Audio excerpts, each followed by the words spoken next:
আমাকে স্পষ্ট বলেছে ওনাকে ফোন দিয়েছে যে তোমার বাড়িতে যার মাহফিল আমি প্রধান অতিথি ডক্টর রাজাল জামাত ডক্টর রাজাল সভাপতি প্রধান অতিথি এটা কি আমি এই মসজিদে আছি আমি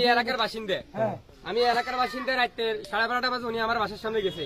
যাই আমার বললে ওখানে মাহফিল হচ্ছে কেউ নাই আমরা কেউ নাই এক সেলিম ভাই সভাপতি সেলিম ভাই তো বিষয়টা অবগত আছে আমি আর বিষয়গুলি আমি আর মেহমান হ্যান্ডেলিংটা আমি করি নাই মেহমান হ্যান্ডেলিং আমরা তো আমি জামাল ভাই কালেকশন নিয়ে ফেরেশান ছিলাম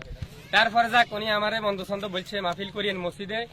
অনেক কথা খারাপ কথা বলছে আমারে মসজিদে কালকে হয়তো দায়িত্ব পালন করিয়েন কালকে তো মসজিদ বাদ মসজিদ টোকায় চাইলেন এবার বলছে রাতের 1টা বাজে আবার ওনার মেজু ভাই জাহাঙ্গীর কন্ডাক্টর সাহেব উনি আমারে ওনাদের আত্মীয় এই আলমবাড়িতে ডাকায় আমার বাসা থেকে ডাকায়নি আমারে গাদ দিয়ে গেছে কি কারণ আমরা নিশুদ্রিরে মেহমান করি নাই কেন এটাই মূল সূত্রপাত আর কোনো সূত্রপাত নাই তো আমি আসলে এখানে অসহায় ছিলাম এই আর বালুর ট্রাক্টর রাতে 1টা বাজে এখানে রাখছে বালু গাড়িটা এই গাড়িটা এর কিছুক্ষণ আগে গাড়িটা এখান থেকে সরানো হয়েছে উনি আমারে আর ওনার ভাই বলছে বহুত খেলাইছেন আমার হুরান বাড়ি সুকুবির বাড়ি ও ওখানে যায় খেলান কুদ্দুর হালেন হেকুলে খেলাইতেন না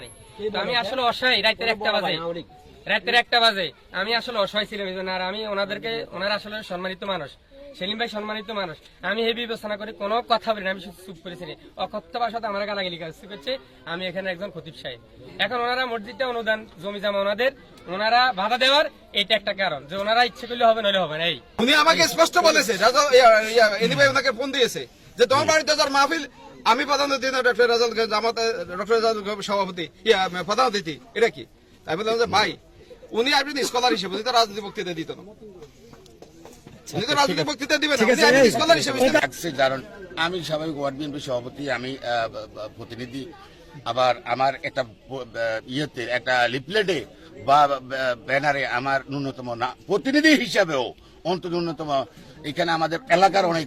বিশেষ অতিথি আছে আমার নামটুকু পর্যন্ত রাখা হয় নাই কিন্তু আবার এখানে মূল মেনটেন্যান্সের দায়িত্বে যিনি পালন করেন তিনি আবার মাহবুব ভাই ওয়ার্ড জামাতের সভাপতি উনি ওয়ার্ডের কাউন্সিলর প্রার্থী তাহলে উনি ইন্টেনশনালি এখানে আমাকে অপমান করছে এবং আমি ওয়ার্ড বিএনপি সভাপতি হিসেবে আমি দল করি আমার বাড়ির সামনের প্রতিষ্ঠান সেখানে আজকে আমার সাথে যদি ন্যূনতম আলোচনা হতো তাহলে আমি বলতাম ঠিক আছে এখানে এমপি সাহেব নিশুদ্রিকেও মানে সমন্বয় করে আলোচনা করে একটা আমরা সিদ্ধান্ত বাইর করতাম এখন একগুয়ামি আপনারা আপনাদের এমপি প্রার্থীকে চিফ গেস্ট করেন আমাদেরকে অপমান করেন আলোচনা করেন না ন্যূনতম এই ডিসিশন একটু আপত্তি আনলাম এবং টোটালি আপনারা চিফ গেস্ট অন্তত আমি বিএনপি রাজনীতির সাথে সম্পৃক্ত আমার একটু ইজ্জতের ব্যাপার আছে আপনাদের চিফ গেস্টকে অন্তত উনি যখন বলছে চিফ গেস্ট অসুস্থ উনি না আসার সম্ভাবনা বেশি তাহলে আমি বলছি তাহলে করেন কোনো আপত্তি নেই এই হলো আমার শেষ না আমি এনিবের সাথে নিষেধ করে নাই উনি সরাসরি এরকম কোনো আলোচনা হয় নাই আপনাকে ফোন করছে বলছেন না এখন এই মাহফিলটা বন্ধ হওয়ার দায় কার আপনি মাহফিল বন্ধ হওয়ার জন্য কি বলেন মাহফিল তো অলরেডি বন্ধ হয়ে গেছে কর্তৃপক্ষ বললো এখন উনি ওখানে এরপরে 4-5 জন লোক পাঠাইছি ওনার কাছে এই যে সাউন্ড টাউন এরা এদেরকে যাই মাহবুবের বল যে টোটালি চালাই নিতে জিজ্ঞাসা করেন এখানে আছে কিনা সাউন্ড টাউন এরা আছে এদেরকে 4-5 জনকে কয়েকবার পাঠাইছি মাহবুবের যাই বল মাহফিল চালাই নিতে জিজ্ঞাসা করেন 4-5 জন জামাত নেতা আসলে কি কোনো মাহফিল করতে কোনো বাধা বা কোনো বিধিনিষেধ আছে কিনা